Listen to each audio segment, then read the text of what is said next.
Good morning. I'm Juliet the Rabbi here in New York City. And you know what they say about New York City? It's a place where you can be real. I want to become known as the rabbi who keeps it real. You've probably seen lots of rabbis doing weddings, funerals, b'nai mitzvahs, maybe a baby naming, definitely a bar mitzvah. Did I say that already? That's real. I repeat myself. I forget what I'm going to say. But at the heart of all of that is Torah. And Torah is challenging. Today, I'm here to talk to you about Chayei Sarah, the Parsha, the Torah reading for this week. And old man rabbi. I don't look like an old man rabbi. Right behind me, we have a painting here of an old man rabbi.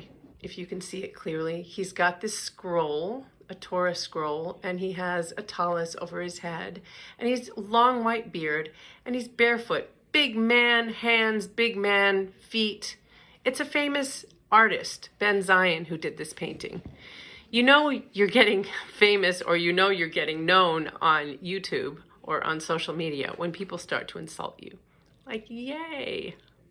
Well, recently I started doing these YouTube videos, and I've been using this backdrop, if you've seen them before. And I got this comment last week from somebody who said, I've been getting nice comments, but then I got this one comment of this guy who said, that's a really ugly painting behind you, and you should sell it at its liquidation price. I couldn't even get upset about it. I just had to laugh. It was hilarious. You know, and I thought, oh yeah, that's a good thing. I'm becoming famous. And unfortunately, that's the reality of social media. People take license to just insult you. Well, I brought this to my women's group of clergy, Jewish women, which I formed as part of the end of my rabbinic studies this past semester, actually in the summer. And I'm continuing this group, and it's a group of only women clergy.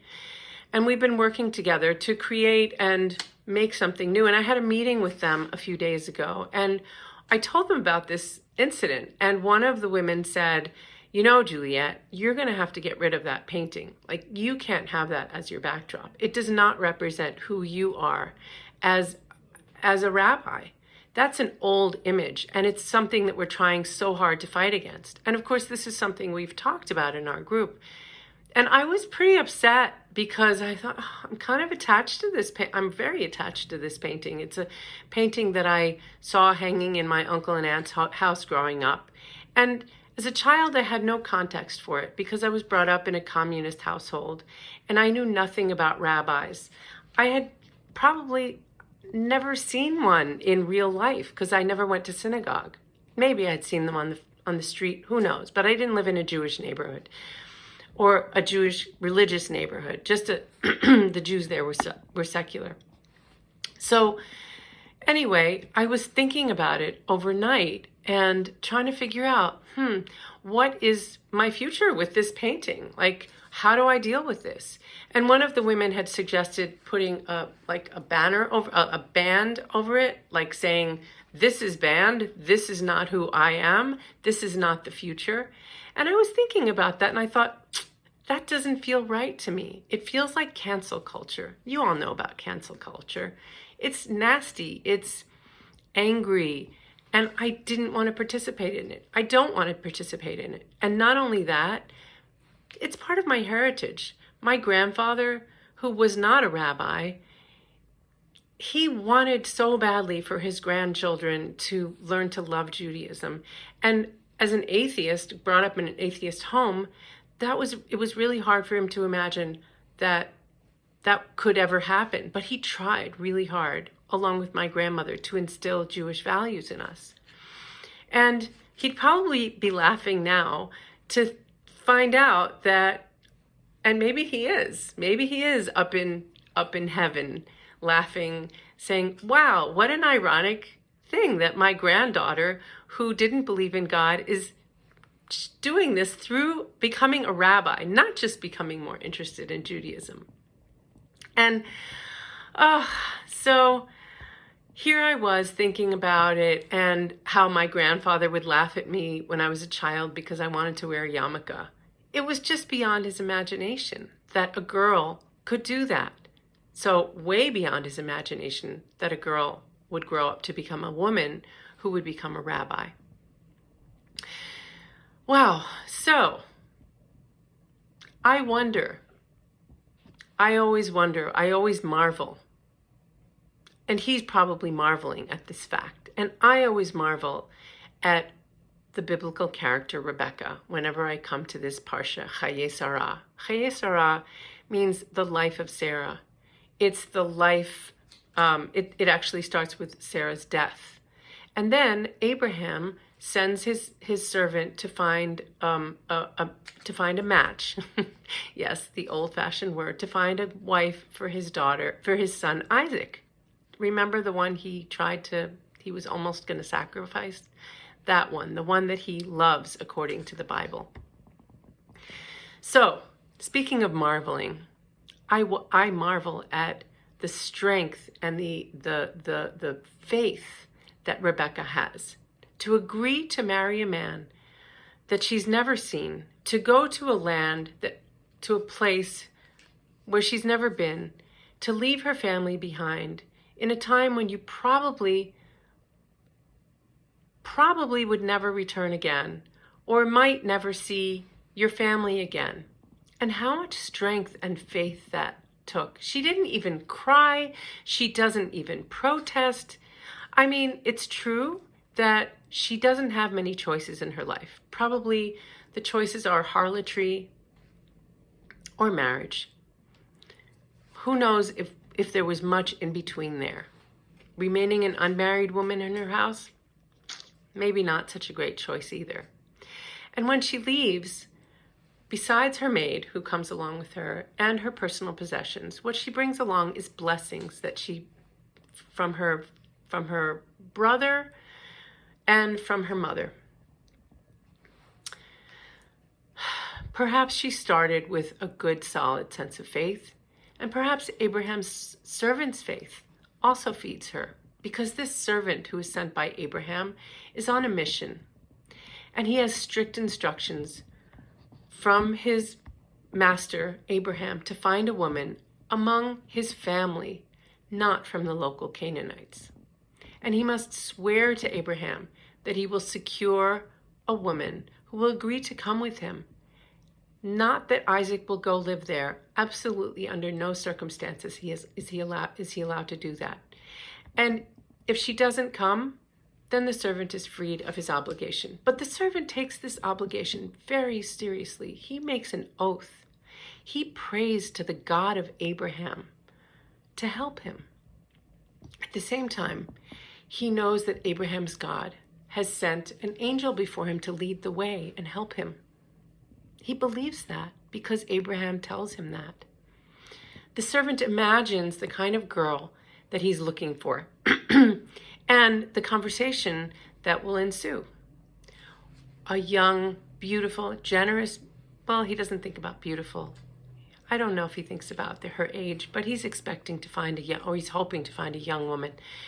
But one who is generous and kind, who's quick to help a thirsty man and his camels after a long journey in the desert.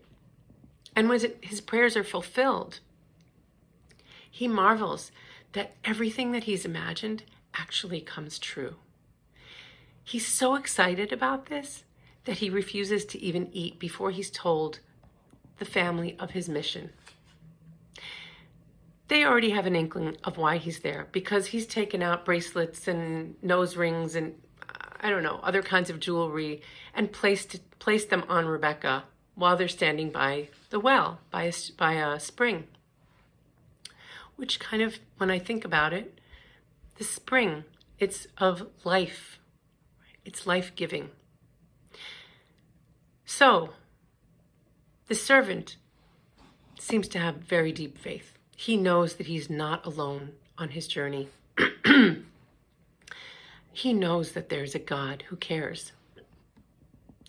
I was listening a few days ago to Lord Rabbi Jonathan Sacks talking about the importance of faith. And he says that as humans, we are made to have faith, just like we are made for human connection with each other. Without faith in something much greater than ourselves, something that cares about us, says Rabbi Sachs, there is no hope and life has no meaning. Let me explain what I mean about that. Faith, he says, is closely tied to religion, but our modern American society is also founded on religions, specifically Judaism's, moral principles. Our judicial system is based on Judaism. I wonder if there is a connection in terms of the root of the words. I have to look that up. I think there might be. Although religion can be manipulated and abused and abusive, these are my words, Lord Sachs says that when we lose a collective sense of faith and there's no agreed upon moral principles, when everyone is on their own to make and find meaning in life, personal and collective tragedies ensue, like we see today. Suicide rates, mass shootings. Mass shootings are my addition, but he talked about suicide. Why is that? Because meaning is not something we make on our own. We each, as individuals, are like individual letters that have no meaning except when they are tied together, joined together to become words, that likewise come together to form sentences and then paragraphs in order to make meaning. We cannot make meaning on our own, he says. Thus, society cannot live without a shared understanding and purpose. In the same way, though many would like to believe it, science cannot stand alone without religion. Sachs says that the skepticism that science has promoted and that has infected our society, those are my words, is a very bad mistake. Those are his words. Moreover, it has become a widespread idea that religion is a way of explaining things that couldn't be explained before that science, that religion, I said it right, that religion is a way of explaining things that we couldn't explain before. But science can tell how things work, says Rabbi Sachs, though not why. Technology gives power, but doesn't tell us what to do with that power, how to use that power. Democratically elected governments can stop us from harming other people, but they do not and cannot tell us how to live. The market gives us choices, but doesn't tell us what the good choices are to make and what the bad ones are. Remember, I mentioned choices before in terms of Rebecca and her choices, her life choices. We abound with choices today. And yet, there are 3 questions that science cannot answer. And those are, as identified by Rabbi Sachs: who am I? Why am I here? And how then shall I live? Sachs continues, we have influence and choices our grandparents couldn't have imagined, yet the despair has increased. He's amused by those he calls the angry atheists, who argue that there probably is no God. And they wrote as much in ads that they posted all over London buses some time ago. I ask, what was the probability that Abraham's servant would find exactly what he was seeking, and that would happen exactly as he imagined and hoped? Yet our tradition teaches from Psalm 23, I will not be afraid, for you are with me. So he had hope.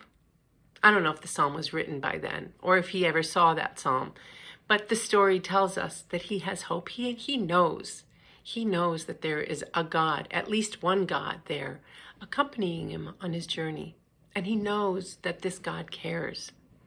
He really believes in that. When Rebecca approaches the place of her future home, she sees Isaac. And without knowing who he is, she falls off her camel. Obviously, she's overcome by this handsome young man. And the Torah tells us Isaac loved her. This is only the second reference to love in the Bible, and only the first reference to romantic love, to love linked with marriage. Rebecca didn't have many choices, but she did have her faith. Yet, what was the probability that Rebecca would find love with a man that she had never seen before?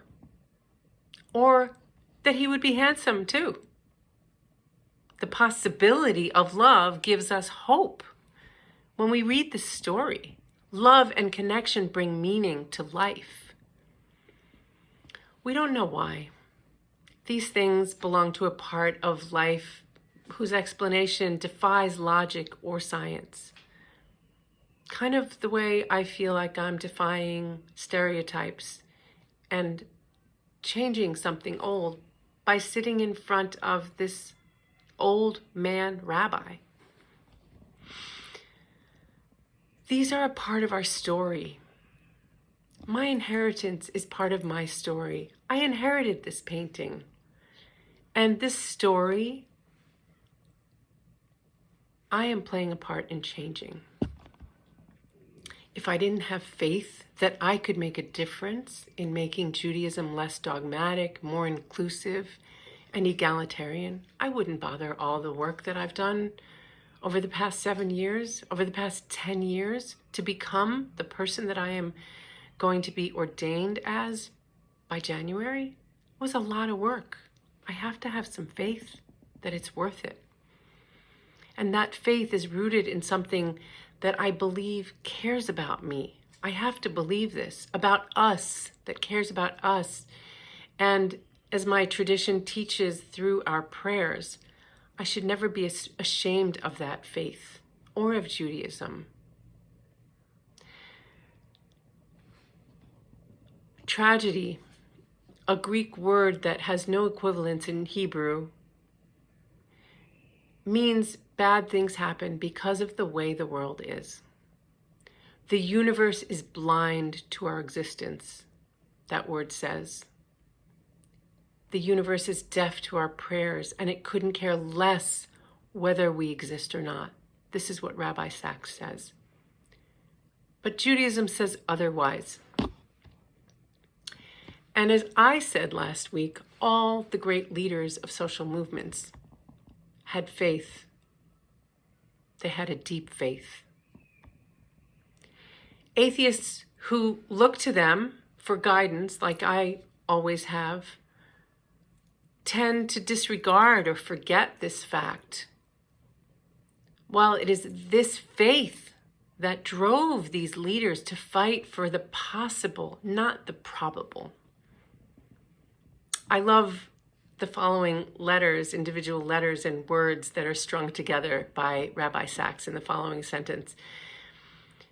Jews have proved in every age that faith is the defeat of probability by the power of possibility. Judaism, through its great heroes and heroines, has shown us what we might achieve, and by challenging us to great heights, lifted us to greatness. May we be lifted to greatness, and may God bless all that we do. This is what Rabbi Sachs says. I want to add to that blessing. I want to say, may we each continue to strengthen our faith, to find strength in our faith, to strengthen our faith through our ancient stories. And may we likewise play a part in the counterculture of faith for the good of all humanity, keeping it real. I want to wish you a Shabbat Shalom, and I want to invite you to visit my website, tamid.us, tamid.us.